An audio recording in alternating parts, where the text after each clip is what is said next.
Hai guys, bertemu lagi di FPL Universe. Ini adalah dunia fantasi Premier League. Di channel ini saya akan bahas segala sesuatu tentang fantasi Premier League setiap harinya. Di video kali ini saya akan membahas tentang tim saya untuk game week yang kelima.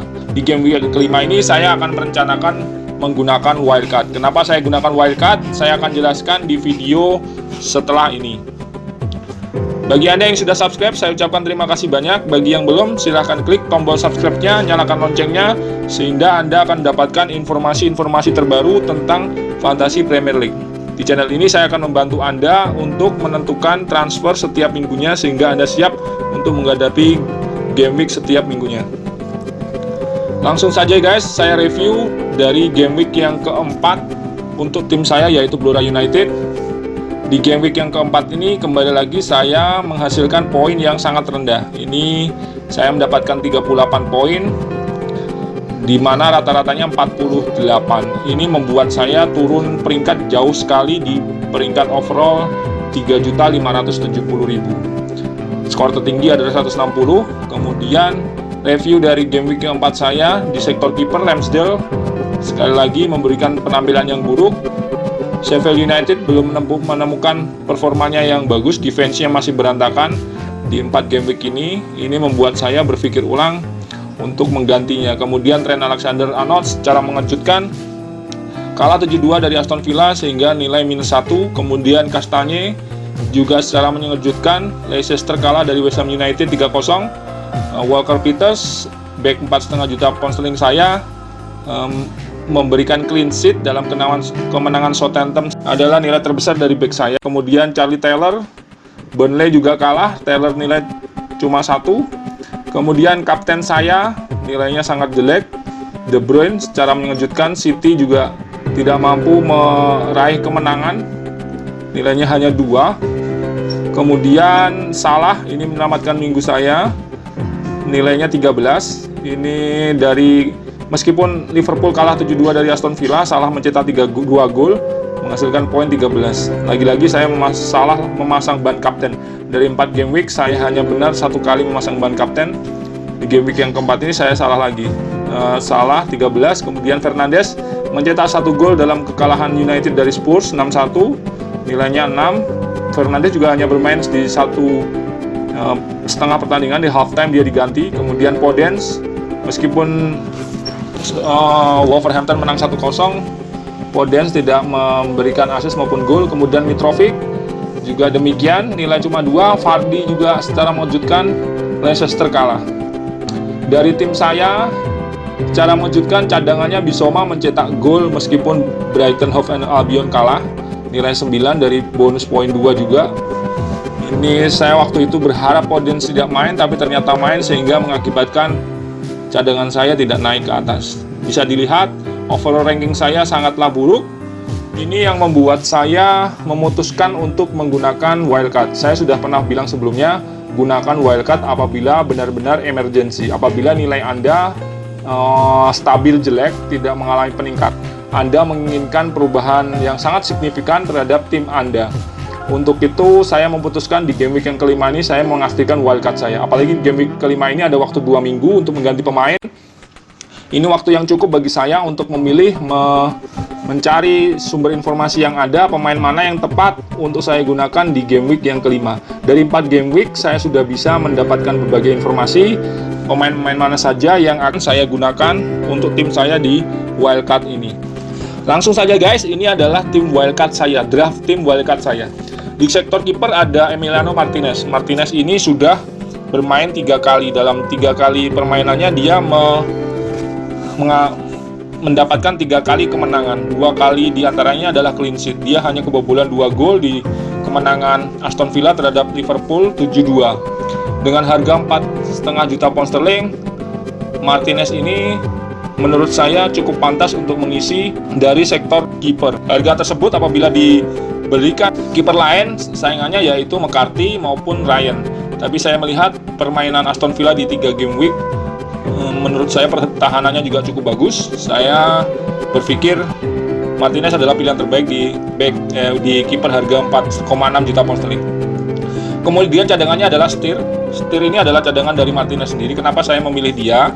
Jadi apabila nanti di game week mendatang Martinez mengalami cedera, Steer adalah cadangan yang pantas untuk naik menggantikan Martinez. Jadi ini adalah backup dari Martinez. Saya akan mengalami kendala apabila nanti menghadapi blank week atau mungkin di mana Aston Villa tidak bermain. Mungkin saya tidak punyai cadangan lain untuk bermain. Namun itu kita singkirkan terlebih dahulu.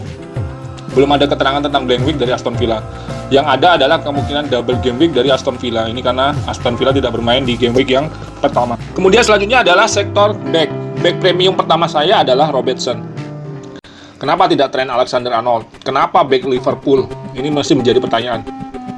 Yang pertama, dari 4 game week saya melihat semua pertandingan Liverpool, saya melihat bahwa Robertson ini sedikit lebih baik daripada Trent Alexander-Arnold. Dia mengambil berbagai tendangan sudut maupun tendangan free kick.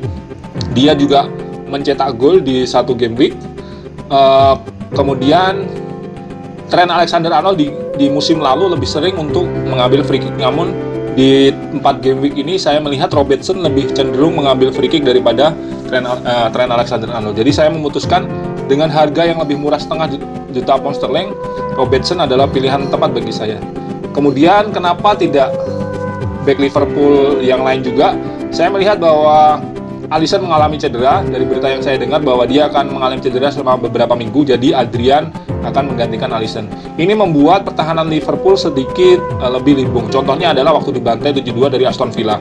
Jadi saya mengurangi invest saya di back Liverpool dengan 7,5 juta pound sterling. Menurut saya terlalu mahal, apalagi di 4 game week ini back Liverpool masih kalah dibandingkan back-back lain dengan harga yang lebih murah. Jadi saya memutuskan back premium pertama saya adalah Robertson karena dia lebih mempunyai kecenderungan nilai serangan yang lebih tinggi.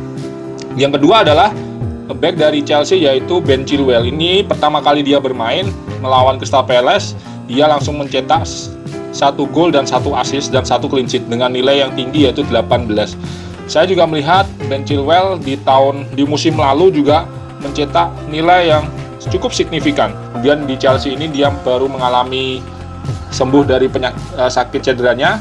Di musimnya minggu yang pertama ini dia mencetak 2 assist. Saya melihat juga pertahanan Chelsea di game week yang keempat kemarin sangatlah bagus dengan kiper baru Mendy yang menyingkirkan dari Kepa. Menurut saya di beberapa game week mendatang Chelsea akan berbuat banyak terutama dari sektor defense-nya. Dan saya juga tidak hanya mengharapkan clean sheet dari Chelsea, namun saya juga bisa mendapatkan nilai serangan dari Ben Chilwell, dari assist maupun gol Ben Chilwell. Apalagi gaya permainan Chelsea yang sangat menyerang di bawah kepemimpinan Frank Lampard. Kemudian back selanjutnya adalah Tariq Lamptey. Saya sudah sering menyampaikan dengan ini, saya suka sekali back ini. Saya sering melihat pertandingan Brighton selama 4 game week ini, dia sering merangsek ke depan, sering masuk ke kotak penalti lawan. Dia juga pernah membuat assist maupun dijatuhkan di kotak penalti sehingga mendapatkan nilai assist dari situ. Dengan harga 4,7 juta pound sterling naik 0,2, Lamptey ini menurut saya adalah aset yang tepat. Meskipun dia bermain di klub yang tidak besar di Brighton Hove Albion, namun nilai serangan dari Lamptey ini cukup menjanjikan. Kemudian back harga 4,5 juta yang lain yang selanjutnya adalah Ayling. Saya melihat Leeds United di beberapa game terakhir ini pertahanannya cukup bagus. Apalagi Ayling ini adalah back sayap yang sering merangsek ke depan untuk membantu serangan. Meskipun nilai serangannya sampai dengan saat ini belum didapatkan, namun saya percaya di game week mendatang apabila Leeds menghadapi tim yang lebih lemah daripada Liverpool atau mungkin yang lainnya, saya yakin nilai clean sheet maupun nilai serangan dari Ayling ini lumayan untuk membantu nilai poin FPL saya. Saya mengharapkan Ayling kedepannya ini bergantian dengan Lamptey. Back utama saya adalah Robertson dan Chilwell, Lamptey dan Ayling bergantian sesuai dengan fixture. Kemudian back selanjutnya adalah filler yaitu Nathan Ferguson. Kenapa saya memilih Nathan Ferguson? Yang pertama harganya 4. Yang kedua Mitchell 4,1 memang sering bermain, namun saya yakin apabila Patrick Van Aanholt sembuh, maka Mitchell akan disingkirkan di bangku cadangan. Sedangkan Ferguson apabila sembuh, saya yakin dia akan dimainkan. Saya yakin juga Ferguson yang dibeli dengan harga mahal oleh Crystal Palace bisa menjadi pilihan utama di sektor belakang Crystal Palace. Ataupun meskipun memang dia tidak akan bermain, dan saya juga tidak mengharapkan dia terlalu bermain karena dia adalah cadangan terakhir saya, namun harga back dengan harga 4 juta pound sterling adalah pilihan terbaik di antara back-back lainnya yang kemungkinan besar tidak bermain. Kemudian yang selanjutnya midfielder pertama saya yaitu Son Heung-min. Ini tidak usah saya jelaskan lagi, di 4 game week ini Son Heung-min mencetak double digit di 2 game week kedua dan game week keempat. Bahkan di game week keempat dia menipu kita semuanya. Dia mencetak 2 gol meskipun di keterangan dia fitnessnya cuma 25%. Beruntunglah bagi Anda yang telah menyimpannya dia meskipun banyak yang menjualnya sehingga pada saat itu dia harganya turun. Namun saya melihat fixture 4 game week ke depan Tottenham Hotspur sangatlah bagus. Son pun dalam 4 game week diplot sebagai striker, bahkan Harry Kane melayani dia dengan assist-assistnya. Jadi menurut saya Son ini sangat pantas untuk saya pertahankan. Kalau dia tidak cedera, dia akan jadi season keeper saya selama 1 musim. Yang kedua adalah Mohamed Salah. Sama juga, ini adalah season keeper saya, tidak akan saya ganti. Dia merupakan FPL monster point. Sudah terbukti siapapun lawannya, Salah akan memberikan poin yang bagus. Meskipun kadang dia flop di beberapa game week, namun di game week selanjutnya dia mendapatkan double digit. Kemudian James Rodriguez, ini adalah pemain yang harus ada di tim saya. Saya melihat dalam 4 game week Everton permainannya sangat stabil, sangat menghibur, sangat menyerang, dan James Rodriguez adalah motor dari serangan dari Everton. Memang dia di 2 game week pertama dan game week ketiga nilainya hanya 2, namun di game week kedua dan keempat nilainya double digit. Ini saya yakin Everton dengan permainan seperti ini akan dapat berbuat banyak di Liga Inggris. Sekarang ada Everton juga menempati puncak klasemen, meskipun di game week selanjutnya dia menghadapi Liverpool, namun saya mengharapkan jangka panjang dari James Rodriguez ini. Yang selanjutnya adalah Jack Grealish ini adalah kapten dari Aston Villa, secara mengejutkan membantai Liverpool 7-2 dengan harga 7. Grealish yang merupakan penendang penalti dari Aston Villa ini lumayan menjanjikan. Dengan di minggu keempat kemarin dia nilainya 24 dari 2 gol dan 3 assist. Ini sangat menjanjikan untuk game week selanjutnya. Apalagi kita ketahui di tahun kemarin Jack Grealish ini adalah sudah terbukti memberikan poin yang cukup signifikan bagi FPL. Kemudian yang selanjutnya adalah midfielder harga 4,5 juta pound sterling yaitu Bissouma. Ini sudah saya pilih di tim saya sebelumnya, bahkan dia mencetak gol di game week yang keempat. Ini adalah pilihan midfielder terbaik dari midfielder yang lainnya. Bissouma garansi bermain cukup tinggi, dia akan mengisi cadangan kedua saya. Kemudian ada Harry Kane. Harry Kane ini selama 4 game week berjalan, poinnya sangat stabil, sangat bagus. Dia mencetak poin-poin penting, bahwa kan posisinya yang dalam permainan Spurs sedikit berbeda dibanding tahun lalu. Bahkan dia tahun ini dia mencetak assist jauh lebih banyak dibandingkan periode yang sama di tahun lalu. Saya mengingatkan permainan Kane ini seperti Eriksen di tahun-tahun sebelumnya waktu Spurs. Dia melayani Son dengan assist-assistnya. Bahkan dia juga memiliki kemampuan mencetak gol yang tinggi, apalagi di 4 game week yang mendatang Spurs ini memiliki fixture yang bagus. Dengan harga 16 juta pound sterling memang cukup mahal, dan saya yakin juga ini adalah investasi yang cukup mahal di sektor striker.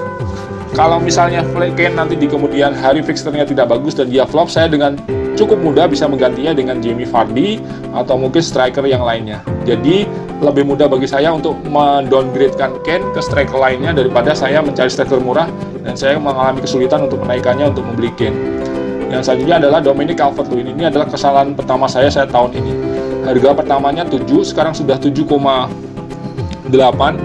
Calvert-Lewin ini cukup menjanjikan, mencetak hat-trick, kemudian mencetak gol di setiap pertandingan. Calvert-Lewin ini adalah striker yang cukup bagus yang harus kita beli. Jadi dari sektor Everton saya wajib memiliki James Rodriguez dan Dominic Calvert-Lewin. Saya menyesal tidak memberinya sejak game week yang pertama. Dia mencetak poin-poin penting selama 4 game week ini. Kemudian yang selanjutnya adalah Maupay. Maupay ini adalah striker dari Brighton Hove Albion. Saya membeli Maupay karena 2 fixture ke depan Brighton Hove Albion menghadapi lawan yang cukup mudah. Apalagi dia adalah penendang penalti dari Brighton Hove Albion. Apabila nanti fixturnya sudah tidak mendukung, saya dengan mudah dapat menggantinya dengan Callum Wilson atau mungkin dengan Bamford, tergantung nanti bagaimana. Jadi ini guys, tim wildcard saya review dari tim wildcard saya ini, saya cukup senang. Namun saya juga ini masih draft, saya ada beberapa pikiran, mungkin yang masih belum pasti, mungkin Chilwell saya mungkin bisa menggantinya dengan Saiz, atau mungkin Lamptey juga dengan Saiz, atau mungkin dengan back dari Leicester seperti Castagne. Ini yang saya masih pikirkan, antara Chilwell, Castagne, Saiz, atau Lamptey. Sedangkan Ayling ini saya sudah pasti, atau mungkin Kyle Walker-Peters, atau mungkin Charlie Taylor. Saya masih memikirkan itu di sektor midfielder, di sektor defender. Kemudian di midfielder ini ada kekurangan dari saya. Di midfielder saya hanya memiliki midfielder premium di Salah. Saya akan kebingungan apabila saya ingin memasukkan Kevin De Bruyne atau Sterling ke dalam midfielder saya. Setelah saya otak-atik, saya tidak dapat memasukkan Kevin De Bruyne atau Sterling dengan memecat Son, ini tidak mungkin, atau memecat James. Kemungkinan yang saya ganti adalah Grealish atau saya upgrade Bissouma. Namun dengan catatan saya mendowngrade Kane menjadi striker yang lebih murah. Apalagi sekarang ada pilihan striker murah dari Sheffield United, Ryan Brewster, atau mungkin Bamford yang harganya setengah dari Kane. Jadi ini adalah kelemahan tim saya. Saya tidak memiliki backup midfielder premium di tengah karena saya memiliki Kane di depan. Jadi apabila saya ingin memasukkan Kevin De Bruyne atau Sterling atau Mane, saya harus memecat Kane dan mendowngrade-nya dengan striker yang lebih murah. Ini tergantung, kita lihat di game week yang mendatang. Itu saja guys, wildcard dari tim saya. Apabila ada perubahan nanti akan saya ubah di video-video selanjutnya. Apabila Anda suka, silahkan subscribe channel ini. Apabila ada pertanyaan, silahkan ketik di kolom komentar, share and like. Sampai jumpa di video selanjutnya. Saya Ferry, sampai jumpa.